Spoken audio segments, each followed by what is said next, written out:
Hey, welcome back to Tactics Talk with Guido. Thanks for tuning in on this episode. I've got another new player that I'm working with.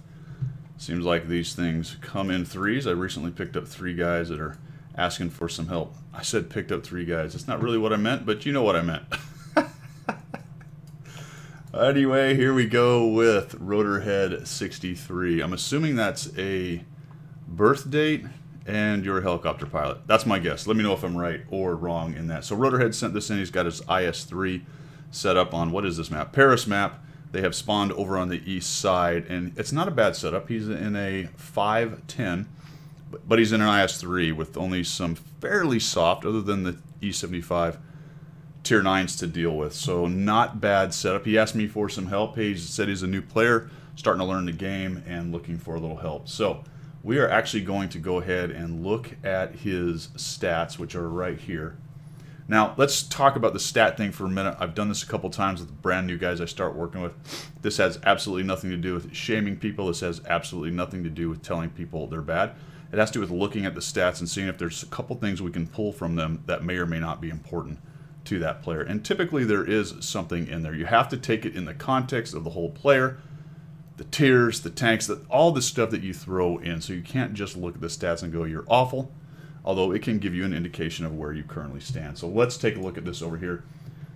Battles 5,000, so pretty new guy. Victories 47.5. He's on the cusp of average. On the cusp of average there, Rotorhead, but he admits I'm learning, so fantastic. New player, learning, wants to get better. That is all you can ask. Damage ratio and destruction ratio are pretty close, 0.81 to 0.89, pretty close to being where you need to be as a new player, and I would say that is 1.0. So you're doing as much damage as you take, and you're killing as many people as you die.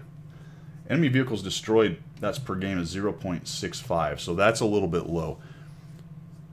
This is a hit point reduction game, and it's really all about math at the end of the day.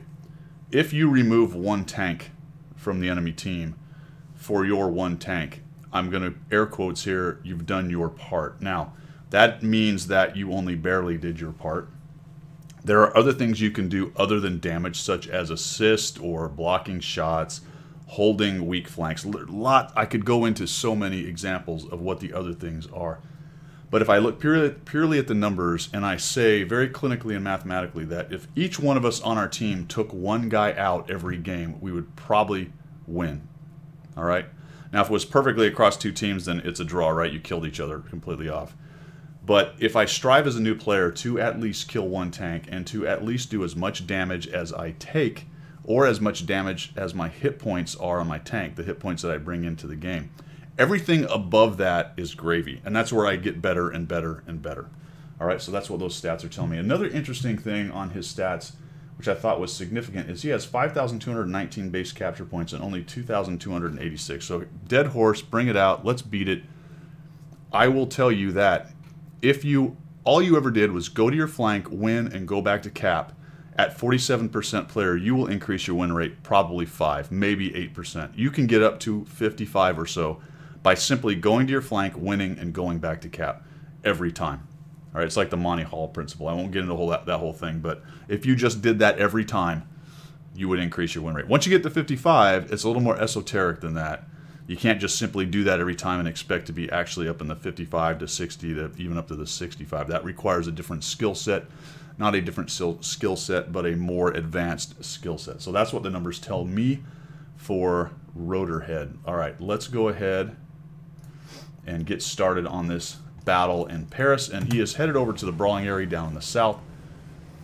So I'm going to talk about competence in the vehicle as far as technical competence with the vehicle. I'm going to talk about positioning, and then I'm going to talk about reacting to the situation you find yourself in.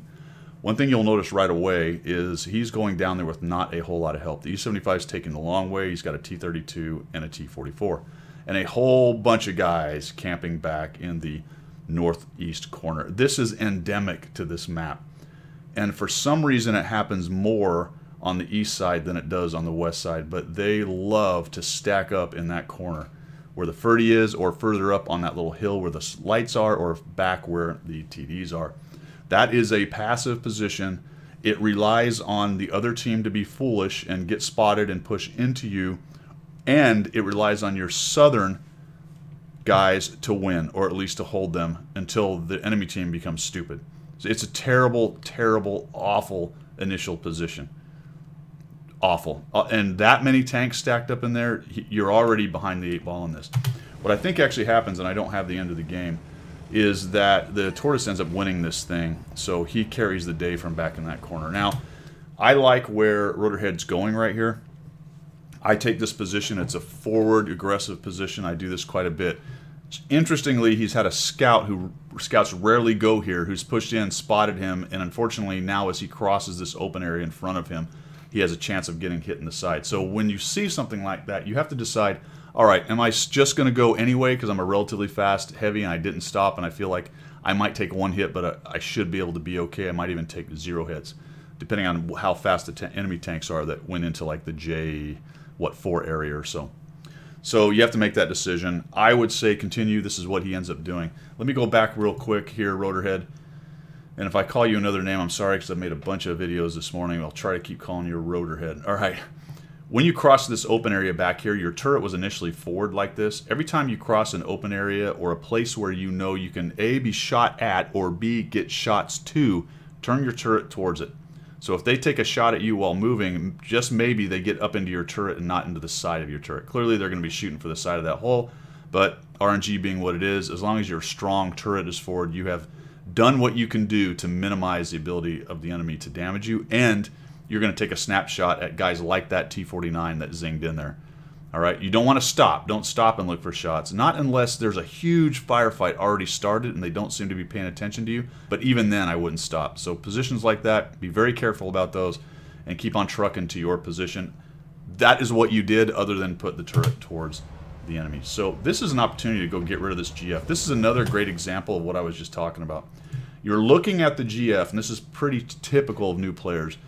This is the, hey, holy cow, moth to the flame, look at the bright light right there. Well, he can't really do much to you, and oh, by the way, your armor is probably good enough, even if he pops out, you should have a decent chance of bouncing. But you do know, absolutely, that you're spotted, and you're probably going to find a guy right here waiting to shoot you. Why not have your turret pointed this way for all the reasons I just talked about, and snap a shot as you move? Good news is he misses. Just go right in there, put your front armor to him, and hit this guy. All right, yep, fix this. What you do, I'd say you're a little slow there, but that is just a dexterity and learning the game thing, and some people, their hand-eye is a little slow, but anyway, look to try to get yourself out of those situations. That's a classic example of where I absolutely want to burn my repair kit and fix a track. Right there, I need to get out of there because I know there's going to be dudes waiting to take shots. You just stuck your butt end out a little too much there. You had to know that the IS-3 was there, so be very careful, and that position like this is very narrow on what you can use, and you've got to be careful how you do it. Self-critiquing because you just took a shot in the rear. But oh boy, what is going on here? The E-75 is way back there, the 32 is still back there, and we got a T-44 that decided to stop on that road back there and get thumped, exactly like I was talking about not doing. You have quite a few guys stacked up in front of you, so right away you know, holy cow, I have got to crouch down a little bit here. Let me go back. I said I liked this aggressive position, and I do, and this is a place that I go to a lot. The situation you have behind you is not really conducive to it, but you don't have a lot of good options. You could have stayed back where the 32 is and just try to fight a holding position, maybe back behind this building right here, and you can shoot guys trying to come around up where you are and potentially swing around and take guys that are coming up to the low area here. But let's deal with what you got right now and see what we're doing. We're going to side scrape maybe here. Now this is one thing I also do here is if I'm spotted, I wait till I am unspotted, and then I look for opportunities to pop out and take shots. Oh crud, now I'm spotted again. And you are getting familiar with the lack of depression on the IS-3. You simply cannot get your gun down on that guy, and you almost backed into another shot from the Super Pershing.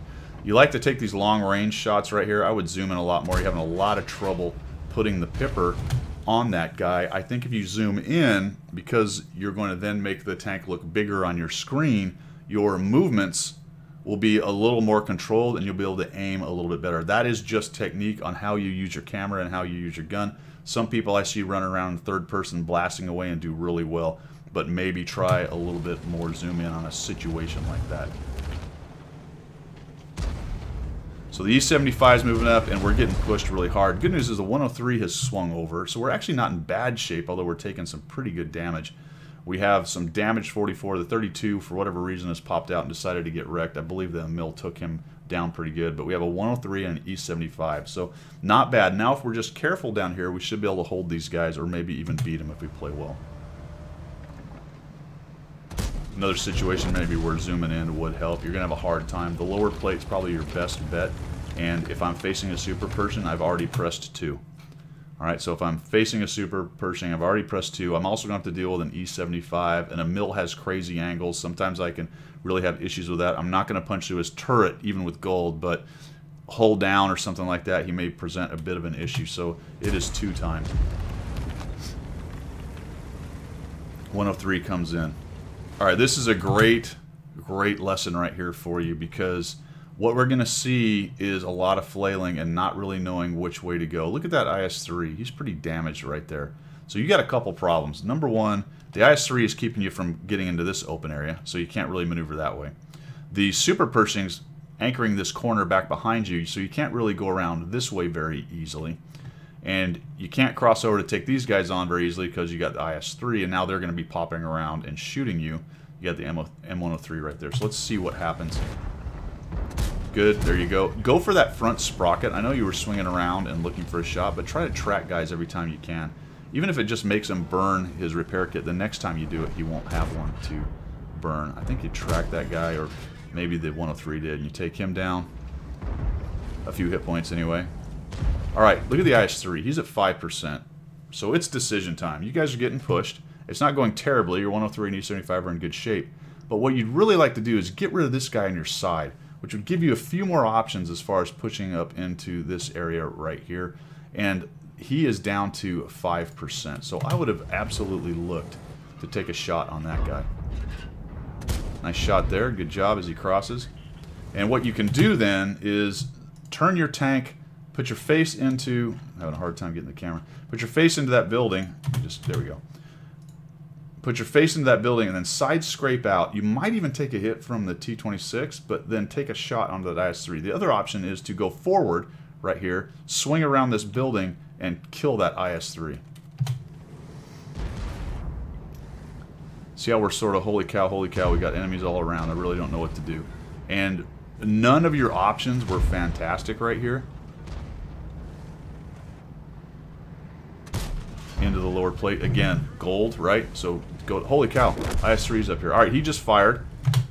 Go ahead and back up out of this side scrape. Again, you might take one hit from the Super Pershing, but get rid of that IS-3. What I have, in my career, what it was called, closest crock to the boat. Alright, I got 1,000 problems right here. But the most immediate one I got is this guy. I got to get rid of this guy. If I get rid of this guy, it creates a little bit more maneuver room for me right here, and then I can work on some of these other guys who are also low hit points. Maybe getting into the T-34 or killing the low next. That's another guy down, and working from there. Is it a great situation? Absolutely not. Could you have survived it a little longer and done a few more hit points? Absolutely. And we got this dude coming in. Holy cow. Dag it. So it's swinging the turret. Alright, there you go. Shot of opportunity. But see what happened? You had to know that IS-3 was going to do that, coming behind you. And now you're going to push forward. And now you're really in a pickle because you're going to give side shots to the Super Pershing right there. Another thing I want to talk about here is a little bit of battle SA. Fix your ammo rack. You're getting crushed by the ammo rack right there. If you didn't want to turn and fight the IS-3 and he just shot you in the rear, why not just chogi on forward and try to change this fight and go right down this lane right here and see if you can't come around behind some of these guys. Maybe kill the low's dead. Where the hell? Oh, there he is. Maybe kill the low off or change your position. But right now you're just basically playing into their hands by hanging out in a trapped position, and that's your side armor. Fortunately, you don't take a hit, and we're like, oh crap, oh crap. Which way do I go? Which way do I go? Which way do I go? Bam. So essentially, having made no decision, where you had a series of what were going to probably be bad choices, but all of them were better than sitting around, swinging your turret right and left, and letting guys shoot you in the open. Does that make sense? So find a direction you want to go. Sometimes in a defensive situation, the best defense is a good offense. Go after one of their weaker tanks or one of their weaker positions. Take it down and then see if you can't change the fight. I'm pretty sure you could have probably taken out the low and maybe the T-32 had you done that correctly right there. And I think even the low backed out like that because I think he expected you to come at him and he was trying to preserve himself. So he wasn't sitting there where the IS-3 was. All right, man, I hope that helped. Good initial positioning. I liked where you went. A bit of a misplay here and there. Initially on maybe getting some earlier shots, especially the shot on the IS-3 in a couple occasions, and then just a little bit confused at the end on what to do when getting surrounded like that. And it's not easy because there's tanks in every direction. You really don't have a good idea of what you can or cannot do, but you got to start adding all that stuff together so that you can survive a little longer. And I said this in a video to another guy earlier today that I'm not saying had you played this perfectly you would have won this game or even this flank, but you certainly would have taken more damage out of the enemy. You still did 2,000 damage, which is pretty good, especially at your skill level, but I think you probably left 3 or 4 shots on the table and maybe a kill or 2 would have whittled these guys down a little bit more. And like I think you said in your note to me, the tortoise, wherever he is he still alive? Maybe the tortoise did not carry. Hold on, let me find out. Yep, tortoise is still alive. He is what, up in the north somewhere? Yeah.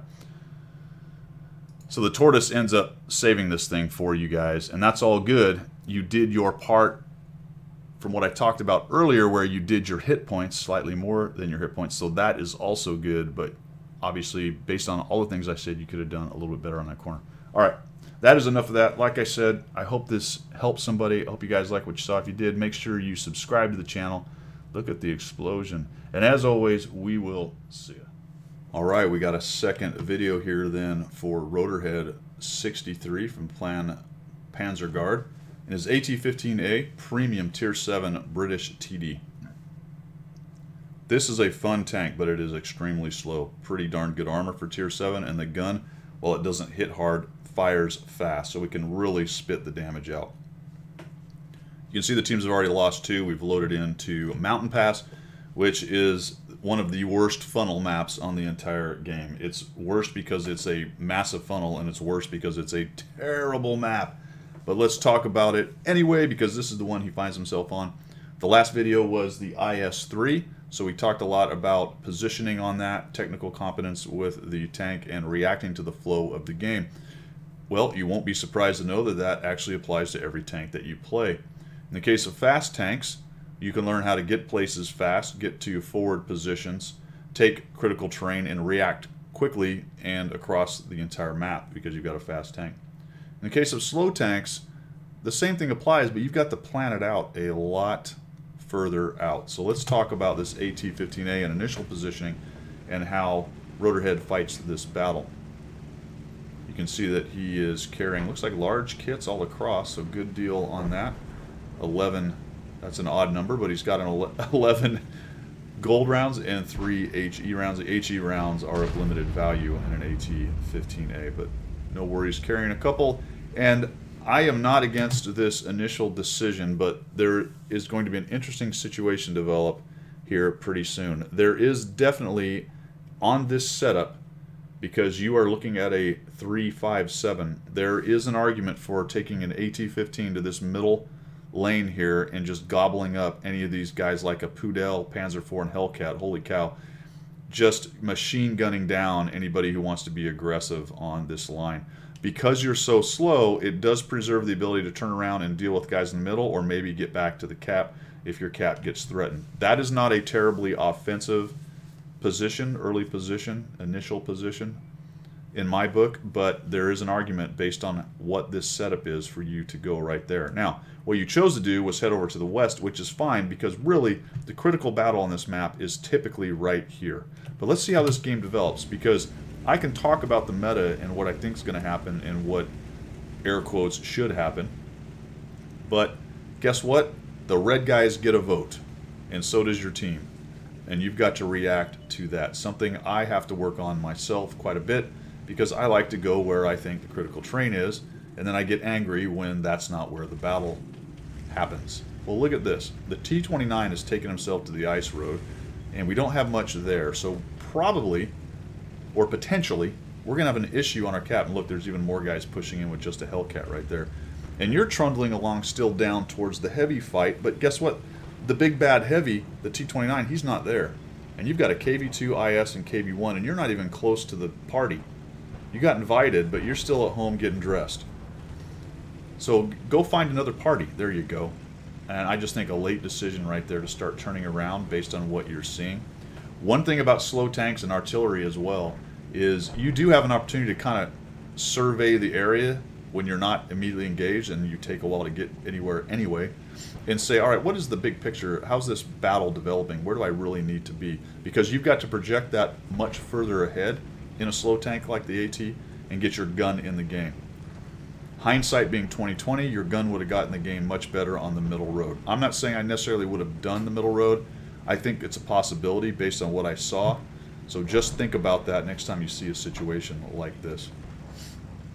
They do have an arty. Now, if there was three arty, I would probably rethink the middle road, but you can still protect yourself there a bit. And we're going to come here, and you're looking to go ahead and stop this push that's happening, coming up into your face, so to speak. Look, man, AT2 has pretty good armor. You got some gold. You really seem hesitant to push the 2 button. I don't know if that's a credits thing or what it is. I'm going to assume it's a credits thing, or maybe you just forget. But don't be afraid to just press it and punch right through that guy's casemate right there.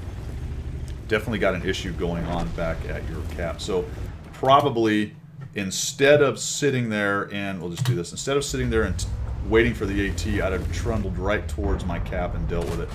Now you've got an elevation problem right here, and you run into this situation a couple times this game. Your fix is going to be to back up.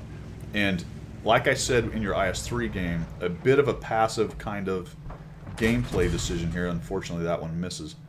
Because you're sort of letting the enemy dictate how this fight's going instead of getting into their face.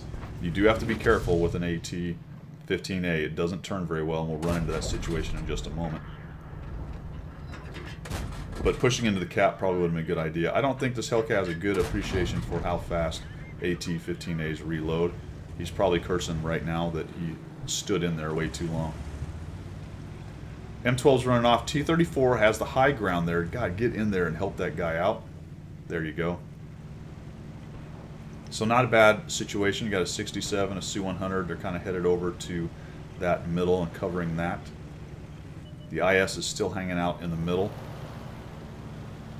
But the problem with him is he is unsupported now as you all turn around and deal with the O1 experimental. And holy cow, there's an artillery spotted over there. Su-85 gets in your way.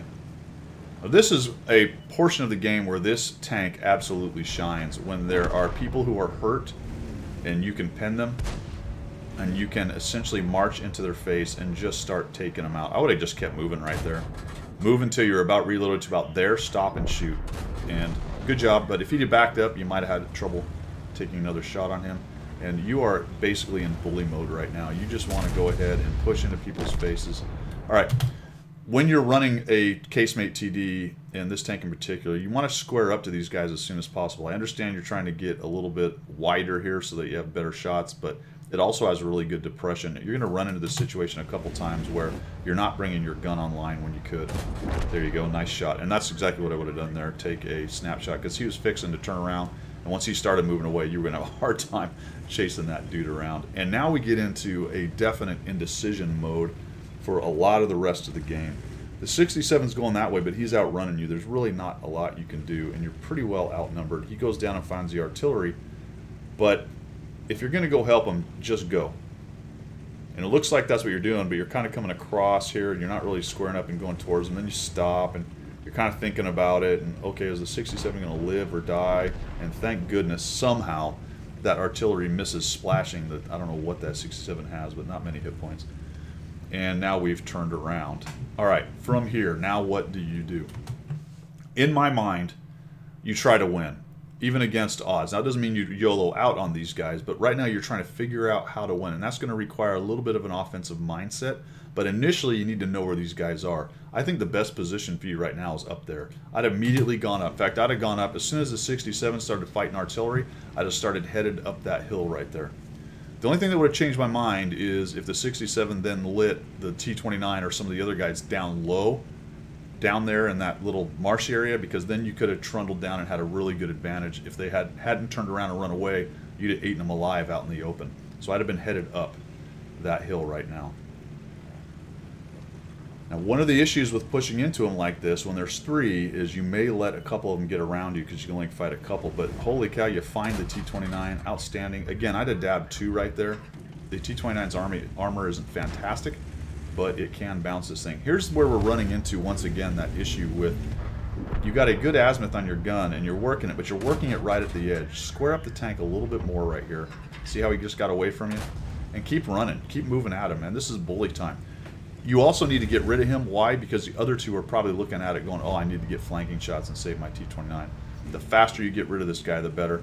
Once again, just you're working at the edge of your azimuth when you don't really need to. Going for the track, that was good. And he just, oh man, you didn't end up tracking him, unfortunately, but that was a good idea. And zoom in and just, there you go, take that guy out. All right, so here comes the Wolverine, and now we're working with that issue I talked about, getting circled or flanked with this tank. I talked about this in another guy's video a while back, that you want to isolate how much he can get around you, and the best way to do that here is to back up against this wall. So let's see how you handle this. Initially, you're probably thinking, maybe I can just get to him. All right, 2 things on this. We'll talk about the wall thing in just a minute. But when you're getting circled like this, zoom out a little bit, put your cursor on him, and right-click that dude and lock it, even with a TD, a casemate TD. So that as you can zoom back a little bit and then continue your right-hand turn. And if you do happen to get your pipper, this dude right here, on him before he gets around you, you can go ahead and fire. And you don't have to do it in zoom-in mode like this, which is very difficult. So this is what you were dealing with. You didn't quite get there, but at least you'd have been auto-aimed to him. And now he's doing this action. So what do? We back up. Oh man, don't get away from that wall. Use that wall. I drive towards that wall and then start spinning around kind of up on that wall, and I'm looking to keep him from doing what he did, which was go around me. Alright, so if that didn't work, and that's not what I wanted to do, then maybe what you could have done is backed up against that rock. Put your rear end up against that rock, keep him from going around the side of you, and then just start turning towards him. And now he has a decision to make. Either he tries to go around the rock, or once you get your rear against him and his front's pointed that way, he has to start backing up and trying to get around the rock, and that's going to allow you to get your gun online much better. This thing has pretty fantastic azimuth on the gun, and he makes a huge mistake getting hit right here. And I like what you did here. You stopped and you're like, okay, bye-bye. You're just too small and light. You can't let me bump into you. So that was a nice job, but I definitely would have isolated him against that wall, or isolated myself against the wall, and minimized the direction at which the threat could come from. All right, this goes back to earlier when I said I like to try to win the game. I don't really like relying on the enemy team to make bad decisions to win the game. I want to be the guy that goes out and wins the game. So I'm not against what you're doing here, which is going back and just checking that maybe this 34-2 GFT didn't show up because he went all the way around the ice road, and I would hate to get halfway to my cap, have him jump on, and then have to turn around. So I think with 6 minutes remaining, not a bad decision to go back. So let's just speed this thing up, because what's going to happen is we find him here, all right? And then there's not really an aggressive idea of, you know what, I want to win this game. If I'd have found that dude up there and he took that shot, I'd have started driving right up that hill. Just go right up that hill and force him off. Maybe you get a shot while you're trying to force him off. What you're doing here is you're trying to back up and you got an azimuth or an elevation problem yet again. So you're kind of working. I think you're probably thinking earlier, like, okay, in order to get that shot with my crappy elevation, I've actually got to get a better angle on this guy. But you're also giving him a better angle on you. If you just push up with this thing's depression, you can have a pretty good time taking this guy down. You do have to watch, and this is the technical knowledge of your tank, the tumor on the top of this thing will be the first thing that guy can see. So as you pop up and over, he may actually get a free shot on your big tumor. But you're going to machine gun that guy down, and now you're going to go after him. So we're going to head up the hill, just speed up slightly because this takes a while. It's an AT-15. Dun, dun, dun, dun, dun, dun. Here we go up the hill. Where are we going to see him? All right, so now we've seen him. And it looks like he's headed to jump off the hill. Keep your camera on him so you can see what he's doing. There you go. All right, what's he doing? I think he's waiting to see if you actually come up the hill right there. And more than likely, he's going to dive off. Now, what I would be doing absolutely right here is I'd have cut over this way. Get over to the edge. Because if he does dive off, I want to see where he goes as soon as possible. You're taking a wide turn right here. And you're not really aggressively looking for him. If he dives off that hill, which he has because you don't see him, he's down there. He's probably not going to have the elevation on you. And more than likely, he's making a runner. So I would have gone INS direct as fast as possible to the edge of the hill and see if I can't find that dude and shoot him right in the back as he's making a run for it. Or see him if he's trying to come around me right here. But you kind of stop, and I'll be honest, I'm not sure how much you're seeing. He'd have to be, it looks like from here, you're spotting points on the top. He'd have to be way out here. If he's moving around down here or even sitting at the bottom edge, you're not seeing that guy. And we go into, at this point, we go into complete reliance. I'm just going to speed this up and let everybody see. Just complete reliance on him being dopey. Because we're just, for whatever reason, we've decided we're going to hang out on the cap. And just maybe, just maybe, this low hit point TD will come after me. All right, down to 2.5 minutes. So what would have been better? Come off the hill and start heading this way, because he probably went this way. And if he has any ideas of ambushing you, hang out here or maybe here, you may come out here and find him. And you've got some decent armor. Not a lot of speed, but go look. Just take a look. Is he there? No. And if he doesn't show up, maybe push down this way and take a look down here. And then you're going to have another decision point, because you don't want to get with as slow a tank as this is much further than about here. Now, you wasted about 2-3 minutes doing all this. So had you come immediately off, after he dove off, look for him. Don't see him. I might have even dove off myself. Nice and slowly down, controlled descent on these things, and then just go looking for this dude. You know he went that way, right? Unless he snuck around you, in which case if he dives on the cap, you spin around and come back. Gone off the edge and go look for him. See if you can't catch him trying to get into a bush or hang out waiting for you to come. Yes, he probably ran off and he's trying to set up an ambush, but you have the advantage right now. Go look for him. What ends up happening is pretty interesting, because we're going to get down here. We just go back, and holy cow, now we're back on the cap. Let's speed it up. And we're hiding behind this building. Looks like a building. Hiding behind this tank. And we'll slow this down as we come back out to real-time speed. And holy cow, that guy wanted to win. He's going to come in and see what he can do. Maybe he can get lucky. Maybe he can ammo rack you. Maybe he can track you and get around you. Hard to do against an AT-15A with the azimuth the gun has. But he's doing whatever he can do to win. And you completely relied on a passive game plan for the enemy team to be done. Or at least to come in and try to win. I think had you gone down that middle road, you'd have found him. You'd have found him, and you'd have probably killed him much earlier than this. If he'd have just run off and hid, you guys would end up with a draw. A draw on your stats is a loss. I have no love for draws. All right, it's not a victory. It's not better than a loss. It's essentially a loss. So, as far as I go, as far as my opinion goes, get out there, look for the win, and hey, if you get killed, then you learn something. Right? You learn something. All right, man. That is it for this replay. Oh, let's see if he ends up killing this guy. He does. Blap. And there's that fantastic reload time. The guy's just bumping. He's just nothing he can do. Down he goes. You end up winning 7 kills. Dude, this is a good game. All right? Don't get me wrong. You did a nice job with this. But there are definitely higher order things to think about on your initial positioning, on your reaction to the flow of the battle, and then technical expertise with the tanks, all the things that I talked about. But you're well on your way to being a good player, man. All right, dude. Like I said, good game. For everybody else, I do appreciate you coming by and checking out the video. I hope you liked it. If you did, make sure you subscribe. And as always, we will see you.